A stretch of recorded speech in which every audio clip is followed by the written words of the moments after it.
Terhadap jaksa di Depok maupun Deli Serdang. Kita sudah terhubung dengan pakar hukum pidana Jamin Ginting. Selamat sore, Prof. Jamin.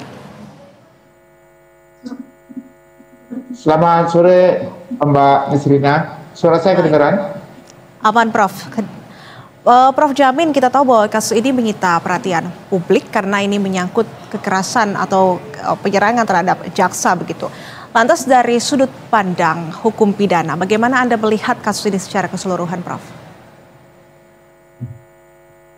Ya, tentu kalau bicara tentang petugas hukum atau penegak hukum yang sedang menjalankan tugasnya, maka harus mendapatkan perlindungan. Nah, kalau ada orang yang melakukan tindak pidana terhadap petugas yang sedang menjalankan tugasnya, tentu ada pemberatan ya dalam pemidanaan. Apakah karena melakukan penganiayaan ya, sesuai dengan Pasal 351 yang mengakibatkan luka atau mengakibatkan cacat. Nah, ini tentu ada penambahan hukuman karena menjalankan perintah jabatan tapi dilakukan penganiayaan. Tapi kalau di sisi lain ada alasan yang menjadi dasar dia untuk melakukan perbuatan, contohnya karena adanya pemerasan, maka harus dibuktikan terlebih dahulu apakah pemerasan itu benar-benar ada terjadi. Jadi bisa nanti dalam pidana ada yang disebut dengan alasan pemaaf ya atau alasan pembenar. Nah, alasan pembenar yaitu dalam rangka nutsustan, yaitu membela diri ya mungkin, tapi pembela diri itu harus seketika dan juga dilakukan dengan asas proporsionalitas ya. Apakah jaksa itu duluan melakukan pemukulan atau pemerasan, itu harus menjadi dasar apakah perbuatan itu dapat dibenarkan atau tidak, begitu Mbak Sina. Oke, Prof. Jamin membahas terkait dengan motif dugaan pemerasan yang disampaikan oleh salah satu pelaku yang sebelumnya juga sudah ditangkap. Jika benar ini terjadi pemerasan oleh aparat penegak hukum dalam proses persidangan ini, apakah tindakan pelaku yang membalas dendam dengan kekerasan ini bisa dibenarkan secara hukum, dan apakah motif seperti ini nantinya bisa menjadi alasan pemaaf atau justru ini memberatkan secara hukum? Bagaimana, Prof? Ya, tentu kalau perlakuan terkait pemerasan yang tidak menggunakan fisik ya ataupun secara proporsional, dia hanya menggunakan kalimat atau kata-kata, tetapi kalau dilawan dengan suatu perbuatan fisik itu kan tidak seimbang ya. Dan apakah perbuatan itu sufisien ya, apakah perlu nggak sih dilakukan? Nah, kalau bisa dibuktikan bahwa perbuatan itu sebenarnya tidak proporsional dan tidak harus dilakukan karena dia sendiri tidak mengakibatkan bentuk yang bahaya yang sangat signifikan dari pelaku tersebut, maka tidak bisa dibenarkan juga pelaku ini melakukan perbuatan pembelaan diri begitu. Nah, hanya bisa saja itu menjadi alasan yang meringankan. Kenapa dia melakukan itu? Disebabkan karena adanya serangan dari luar berupa kata-kata yang caci maki ya, atau kata-kata yang bentuknya membuat dia menjadi terancam, tapi tidak proporsional. Jadi itu bukan merupakan suatu hapusnya perbuatannya, tetapi hakim juga dapat mempertimbangkan sebagai suatu alasan yang menyebabkan dia melakukan perbuatan tersebut ya. Jadi bukan menghapus tapi meringankan hukuman, begitu bentuknya. Oke, Prof, selain juga kita membahas terkait dengan hukuman kepada pelaku, dalam hal ini apakah aparat penegak hukum dalam hal ini seperti jaksa ini bisa diperiksa ataupun juga diproses hukum jika nantinya ada bukti kuat terkait dengan dugaan pemerasan tersebut, Prof?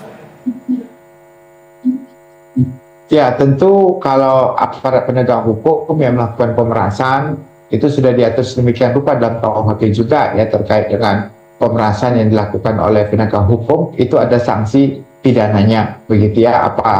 Apakah itu dilakukan dengan sengaja atau memang atas kehendak sendiri yang dilakukan itu karena sesuatu hal yang memang dilakukan bersama-sama dengan pimpinannya juga bisa dimintakan pertanggungjawaban. Nah, kalau itu ada kaitan dengan kasus yang sedang ditanganinya, tentu ada pelanggaran kode etik juga ya. Tentu yang pertama biasanya tentu ada pemeriksaan etik ya dari Dewan Etik Kejaksaan, dan juga harusnya di Komjak ya, Komisi Kejaksaan harusnya juga melaporkan ini sebagai suatu bentuk adanya tindakan pemerasan, nanti penyelesaian kode etik, kalau etik bisa dibuktikan, maka bisa dikenakan sanksi administratif ya, berupa pemberhentian yang paling terakhir ya, PTDH, atau mungkin hanya dengan sanksi tidak naik pangkat dalam waktu tertentu ya. Jadi lihat berat ringannya sanksi administratif yang bisa diterapkan. Begitu, Mbak. Oke, tapi di lain sisi juga pihak Kejati dan Kejaksaan Agung juga sebetulnya sudah membantah terkait dengan dugaan pemerasan yang dilakukan oleh korban, dalam hal ini jaksa begitu. Dan Anda melihat kemudian bagaimana posisi Kejaksaan Agung di kasus ini dan koordinasi dengan pihak kepolisian sejauh ini, Prof. Jamin? Ya tentu kalau dalam tindak pidana umum, karena ini korbannya adalah jaksa, maka yang melakukan penyelidikan dan penyidikan adalah Kepolisian Republik Indonesia. Ya, jadi jaksa tidak bisa langsung melakukan penyidikan karena bukan tugas dan tanggung jawab dia, begitu ya. Dia hanya bisa menerima berkas tersebut, setelah itu melakukan koordinasi.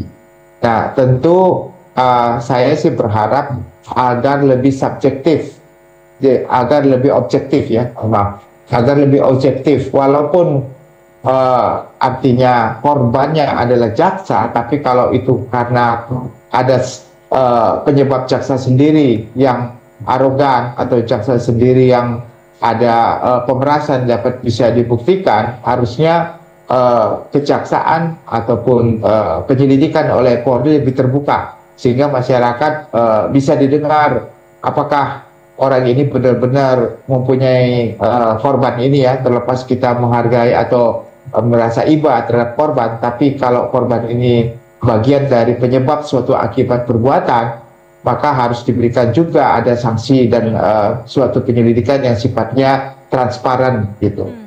Oke, jadi ini didorong untuk penyelidikan dilakukan secara terbuka dan juga transparan agar menjadi jelas terkait dengan sebab dan juga akibat dari kasus ini.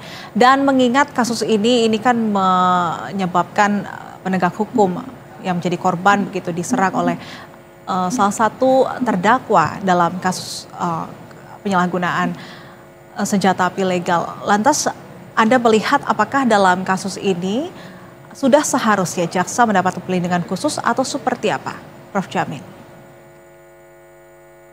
Saya belum tahu pasti apakah ada kaitan antara senjata api dengan perbuatannya dilakukan terhadap penganiayaan ini ya, terkait dengan itu.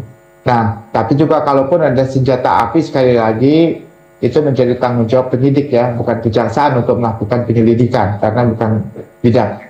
Ya, terkait dengan jaksa yang bertugas di wilayah terpencil ya, terkait dengan pedesaan, tentunya untuk lebih responsif, humanis ya kepada masyarakat. Saya kira masyarakat juga sangat menghormati ya penegak hukum kalau memang kita melakukan suatu perbuatan yang humanis begitu. Tapi kalau bajunya dijadikan sebagai kekuasaan untuk melakukan pemerasan atau jaksa merasa lebih tinggi statusnya daripada masyarakat sehingga kesewenang-wenangan, ini membuat masyarakat menjadi lebih antipati dan bahkan mungkin nanti beberapa mereka bisa melakukan hal-hal yang tidak berkenan ya, seperti apa yang dilakukan. Jadi perlu adanya kita berharap jaksa lebih tegak lurus ya terhadap penegakan hukum dan juga lebih humanis ya dalam menghadapi masyarakat gitu.